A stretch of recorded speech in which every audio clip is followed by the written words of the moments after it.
you ask any racing fan what was the most controversial moment in recent memory, most will give you the same answer.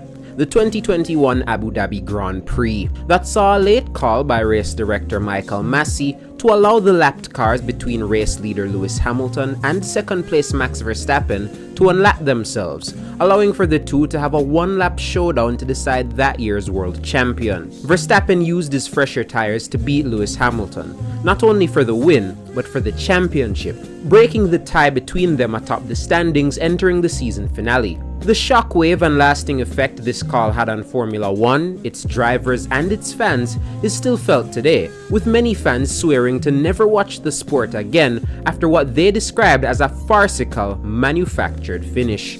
However, if you ask me, there's still one racing moment in the past decade that rivals Abu Dhabi in terms of insanity and controversy.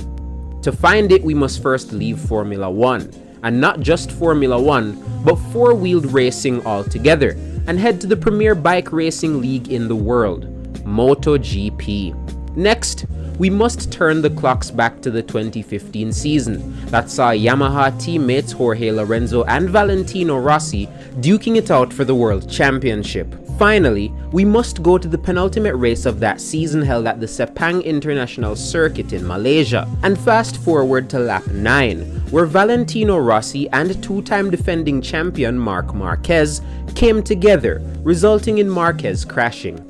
This one crash would stand as arguably the most controversial moment in bike racing history, and drew the ire of everyone from Rossi fans to Marquez fans to those that were neutral. One so controversial that since 2015, a recap of the race on MotoGP's YouTube channel has amassed over 115 million views. But to understand exactly how this happened and the effect it had on the sport, as always on this channel, we must dig deeper. Prepare yourselves. My name is Intern, I talk wheel, and this is Sepang 2015, the point of no return.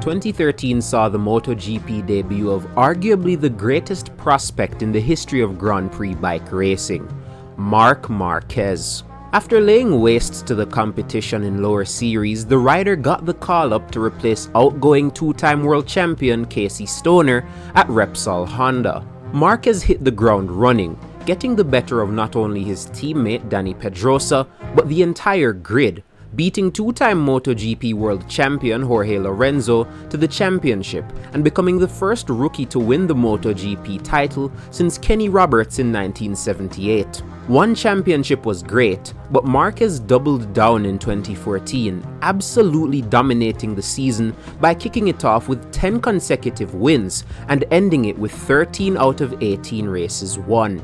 However, come 2015, Marquez and Honda would not be so successful. An inconsistent season coupled with a Honda that was difficult to master saw Marquez retire more than he won. 5 wins and 6 retirements meant that he was not a threat for the title in 2015. So who was? Well, that would be the Yamaha teammates. In one corner, Jorge Lorenzo, the fiery 4-time world champion, 2 of which came in MotoGP, who burst onto the Grand Prix scene in 2008 and has been with Yamaha since the start of his Grand Prix career, winning the MotoGP championship in 2010 and 2012. In the other corner, the man himself, Valentino Rossi, the superstar of MotoGP. 9 world championships to his name, with 7 of them coming in MotoGP. Rossi's career achievements were second to none, boasting over 100 Grand Prix wins to his name. Known by fans as the Doctor, 2015 would be the year Rossi was best in position to score his 10th world championship in bike racing. The 2 Yamaha riders would engage in a heated duel over the 2015 season, as both were in prime position to be called the 2015 MotoGP World Champion. Fast forward to the penultimate round of the MotoGP Championship, the Malaysian Grand Prix held at the Sepang International Circuit. Valentino Rossi entered the race with an 11-point lead in the championship ahead of Jorge Lorenzo. Rossi was in position to clinch the title here at Sepang, given he outscored Lorenzo by enough points. However, that task would prove difficult, even despite outqualifying Lorenzo with the Spaniard in P4 to his P3. Both of the title protagonists would be behind the two Honda riders, with Dani Pedrosa on pole ahead of Marc Marquez. As the lights went out and the 20-lap race began, Jorge Lorenzo had a poor start, dropping to 4th before charging past Rossi and Marquez to slot himself 2nd behind Pedrosa. As Pedrosa and Lorenzo pulled away from the field, it left Valentino Rossi and Marc Marquez to duke it out for P3. Rossi wanted no such thing, fearing that a battle would not only distance himself from the lead too, but that a fierce battle with Marquez could result in a potential crash. Rossi's desire for a calm exchange was not reciprocated by Marquez, who made aggressive moves against the Italian in an attempt to take P3. The two would trade positions multiple times per lap, with one passing the other at almost every corner. With 15 laps to go, Rossi waved his hand at Marquez after passing him, either out of frustration for the constant position swapping or a call on him to put differences aside to catch the lead pair. On the next lap, Marquez made a knife-edge pass around Rossi's outside to pass him again. Rossi had reached his breaking point, and entering the next corner, it happened. Rossi ran Marquez wide, slowed down to block him, and as Marquez turns in on Rossi, one can see Rossi's left leg move, and Marquez crashes to the ground as Rossi carries on to an absolute eruption from the crowd.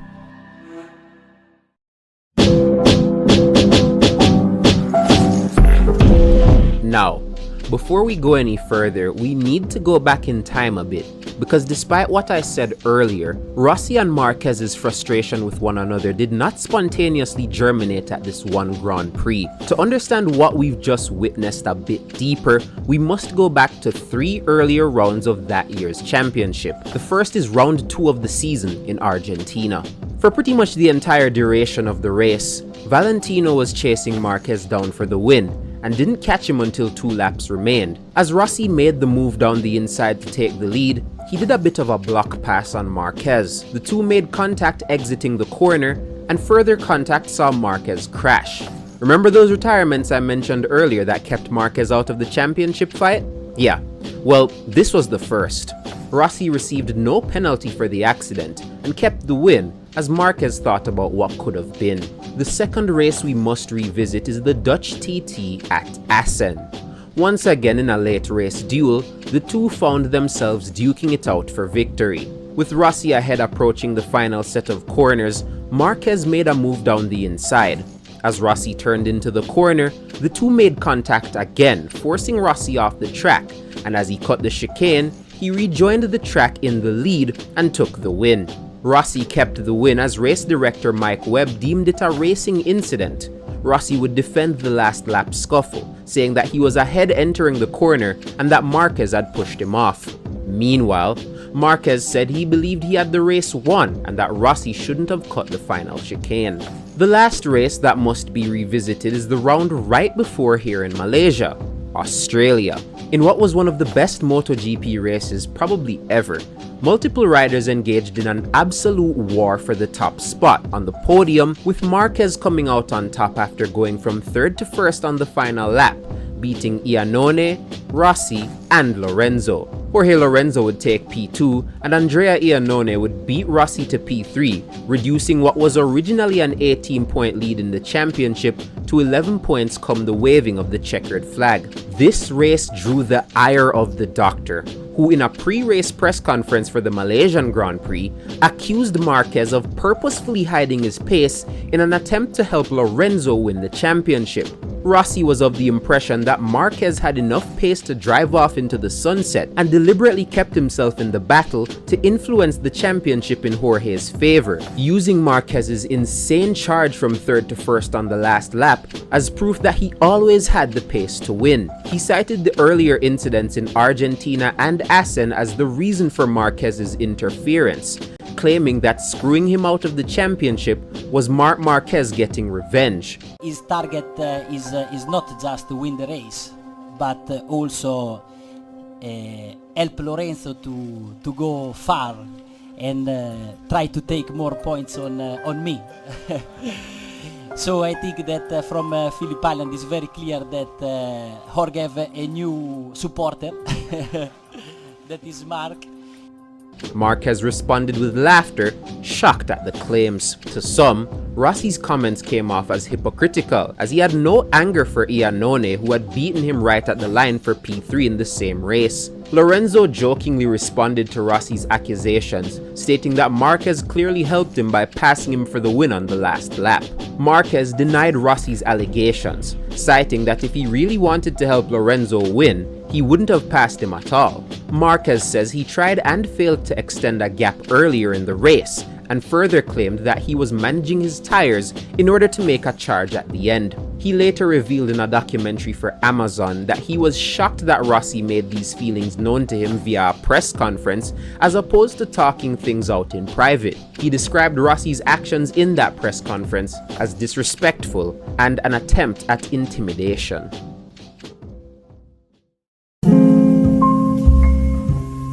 Right, now, with all of that context laid, let's go back to Sepang. Rossi's frustration with Marquez is clearly not just stemming from Marquez's actions that day, but also in Phillip Island.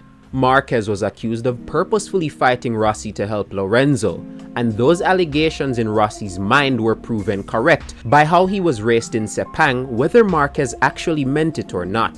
Meanwhile, Marquez, visibly taken aback by the allegations when Rossi made them at the press conference, seemingly had it out for Valentino for daring to make such accusations about him in the first place. As Marquez picked up his bike and rode to the garage in retirement, the commentators placed blame squarely on Rossi for intentionally running Marquez wide. Race Direction said the crash would be investigated after the flag. As Dani Pedrosa took the win from pole, Rossi would take P3 behind Lorenzo in P2, reducing Rossi's point lead to just 7 points.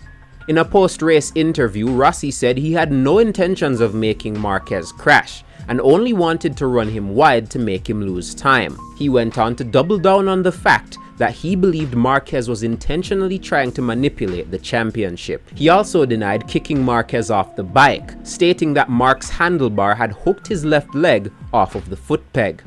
It's very clear from the image, especially from the helicopter, that I don't want to make him crash. I just want make him lose time and go out of the line and slow down, because also this time a lot worse than in Malaysia, than in Australia, he make his dirty game, no?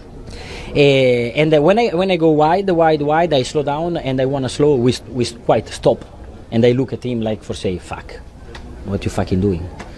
But after we touch, and he touch with his handlebar on the right on my leg, and I lose the foot from the foot peg. But if you look at the image from the helicopter, is clear that when I lose the foot from the foot peg, Marquez is already crashed, and so I don't want to kick him. Also because if you give a kick to a MotoGP bike, he don't crash.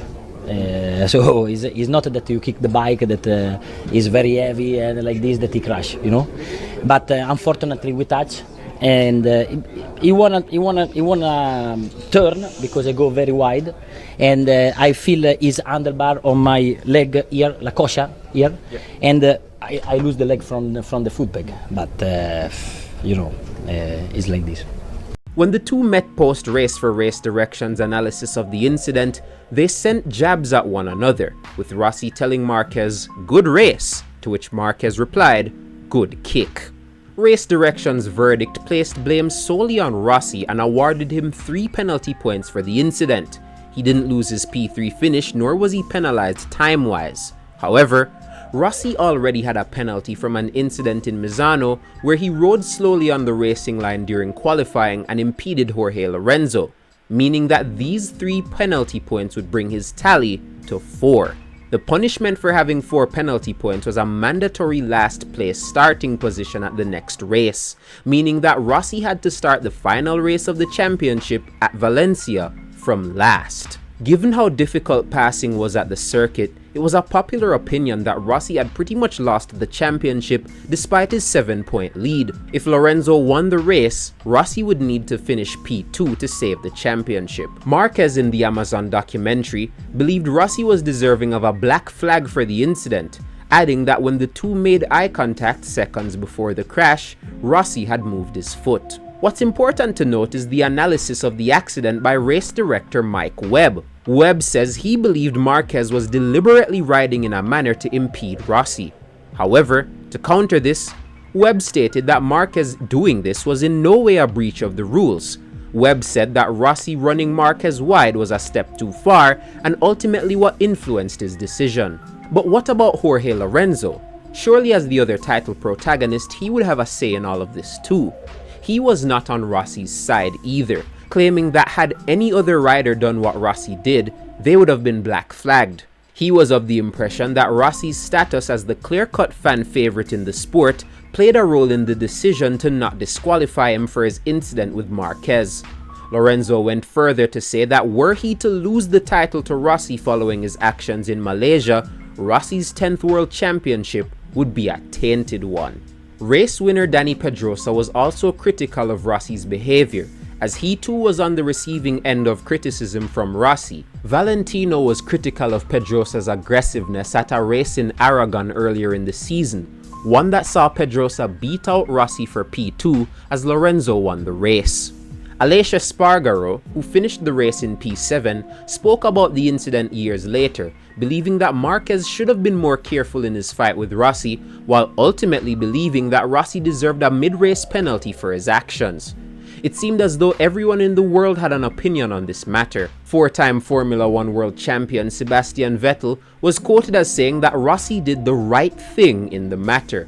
On the other hand, Felipe Massa said Rossi was in the wrong, stating that he made a mistake. The FIM president wrote an open letter to MotoGP in light of the incident, lamenting the damage that it had done to the sport. 13-time champion Angel Nieto personally wrote to Rossi and Marquez, calling for the two to rekindle the respect they had for one another and to set a good example for the sport.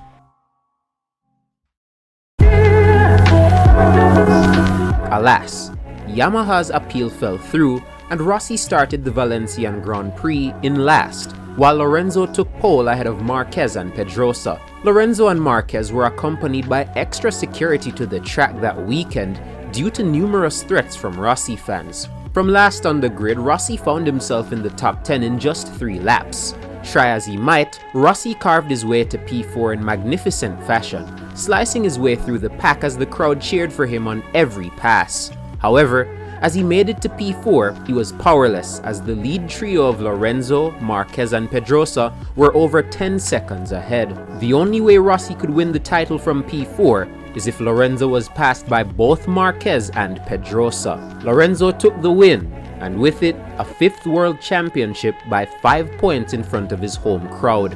Valentino on his cooldown lap received handshakes from all the competitors he passed on his way to P4. Rossi had a stranglehold on the championship lead from the opening round in Qatar and had only lost the lead following the final race. The season finale would be shrouded in controversy too, with many critical that Marc Marquez, who finished P2, made no effort to overtake Lorenzo, adding more fuel to the fire of an argument that he was protecting Lorenzo in the championship. Marquez, despite spending majority of the race within a second of Lorenzo, did not pass him. Suspicion arose from the Rossi camp as this was the same Marquez that was able to pull the pin to get by Lorenzo 2 races ago in Australia. Neil Hodgson, former British and World Superbike champion, expressed this view in a post-race discussion. Hodgson accused Marquez of doing more to keep Pedrosa behind than to overtake Lorenzo. I think he was, actually. I do. Oh, really? I do. Oh, wow. Well, I've got to say, Neil, everyone out there is in agreement with the you. most aggressive rider I've ever seen ride a motorcycle is Marc Marquez. How many overtaking manoeuvres did he make on Jorge Lorenzo? Zilch. The only aggressive overtaking manoeuvre he made was on his teammate. So, well, we can see that there, can't we, Craig? I mean, unbelievable. he isn't really attacking like he has I done in the feel like past. he rode like he was totally protecting But Jorge Lorenzo. what about the Yamaha's advantage off the corners? I can't argue with that, James, at all. The Yamaha had an advantage coming out the corners. Marc Marquez went into that last corner where he was strong, directly behind. He didn't even dive to the inside to push him wide. I am actually a little bit shocked with what I've seen. Do you think if Pedrosa had been in second place, we might have had a different story there? 100%, yeah. But it was like he was defending him. I felt like Marquez was defending Lorenzo. Rossi's die-hard supporters remained livid at the ending of the season, voicing their displeasure in the form of dislikes on YouTube videos about Lorenzo's championship and lacing comment sections with vitriol directed towards Marquez and Lorenzo. Following the race, Rossi expressed disappointment, claiming that what would have been an amazing end to the championship in the form of a straight fight between himself and Lorenzo was ruined by Marquez's interference. He once again doubled down that Marquez was protecting Lorenzo. This is the final of the championship that me personally, but I think also a lot of people don't want to see, because was a great season. And with the great battle with Marquez, and especially with Lorenzo, and I think that this championship have the potential to become one of the best of the last years, because the battle with Jorge can arrive at the last point at the last race. But unfortunately, in the last 3 races, something changed, and something happened that nobody expect. For first me, but also a lot of people. That is, Marc Marquez decided to protect Lorenzo for help him for win the championship. So. The problem started in Phillip Island, and after become all the rest become unfortunately come si dice una non lo so neanche in italiano. The situation coming worse and worse, no? And we arrived to the Malaysia, where unfortunately we touch and Marquez crash, and when I know Thursday that I have to start last. I know already that my championship was my championship was finished, because I'm sure that Marquez want to finish his work and try to protect Lorenzo also in the last race. I said this already Thursday, and happened exactly what I expect. And today the race was quite embarrassing. The last lap was, I think, was quite bad for all the sport, because happened something that never happened before. And you know, I'm not desperate, because I think that I play my card in the best way. But I'm very sad to this finish, because, like I said in Italian, I was ready to lose the championship to Jorge, that is always very fast on the track. But in this way, for me, it's not fair. Marquez once again denied these allegations, claiming that he and his teammate Pedrosa pushed 100%. He claims that if he wanted to protect Lorenzo's title, he would not have been near him at all and constantly breathing down his neck during the race. He said that Rossi's claims of him protecting Lorenzo demonstrated a lack of respect towards him. Vice President of the Honda Racing Corporation, Shuhei Nakamoto, stated that he could not accept the accusations that Rossi had hurled at his riders and his team over the past 3 weeks. As for Lorenzo, the newly crowned champion had zero time for anyone trying to discredit his title win. He stated that he had more wins and poles than Rossi and was more than deserving of the championship. Lorenzo said had his season started off better, he'd have been 20 points clear of Rossi entering the final race.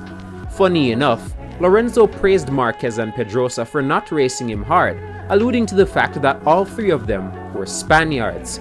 He said they knew what was at stake.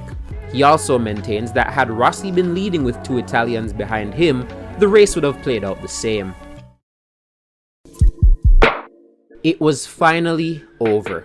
Marc Marquez would go on to dominate MotoGP for the foreseeable future, winning consecutive championships from 2016 to 2019 before a 2020 injury coupled with Honda's collapse derailed his career to the point where he hasn't won a Grand Prix since 2021 as of me writing this video, and has since departed from Repsol Honda for the 2024 season. Jorge Lorenzo would eventually leave Yamaha at the end of the 2016 season for Ducati. Injuries and a loss of love for the sport saw Lorenzo, who at the time was struggling on the Repsol Honda in 2019, bow out of MotoGP. 2015 would be his last World Championship win. As for Rossi, 2015 ended up being his closest ever chance for a 10th World Championship. He would finish P2 in the championship in 2016 to Marc Marquez, albeit 49 points back. His last Grand Prix win would come at Assen in 2017, and he would call time on his career in 2021 to pursue a career not only as a team owner in MotoGP, but as a competitor in the GT World Challenge. The Sepang crash changed bike racing for the future. Marquez and Rossi would not be on good terms until less than a year later, when the two would put their differences aside and shake hands following Rossi's win and Marc's P2 at the 2016 Catalan Grand Prix in light of the death of Luis Salom, a Moto2 rider that had passed away from injuries sustained in a practice crash that weekend.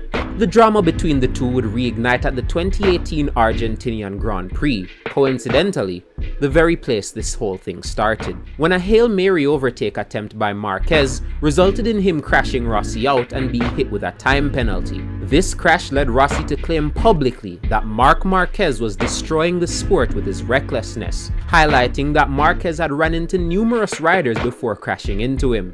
Marquez, remorseful for the accident, claimed he had no intentions of taking any riders out. His attempt to go to the Yamaha garage to apologize to Rossi was blocked off by the team, and a handshake attempt during a press conference at Misano to try and bury the hatchet was the final nail in the coffin, as Rossi rejected Marquez's offer in front of the audience, silently confirming that their relationship might never be mended. Only time will tell if the two will ever recover from the lasting effects of that day in Sepang. Does Marquez still feel betrayed by Rossi for accusing him of manipulating the championship and inciting mass hatred against him in the process?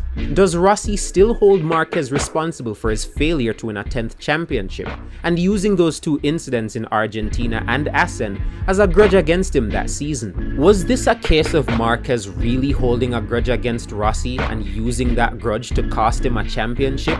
Or was this Rossi letting paranoia distract him from achieving what he truly wanted, a 10th World Championship? Most fans see it as one of these two ways. This story is a reminder that in the world of sports, small incidents can snowball into a massive controversy, and when it hits that boiling point, the effects can last longer than you think. The pressure of a title fight can cause people to do, say, and perceive many things differently. At the end of the day, it's up to you to determine what's speculation and what's facts. My name is Intern, I talk wheel, and thanks for watching.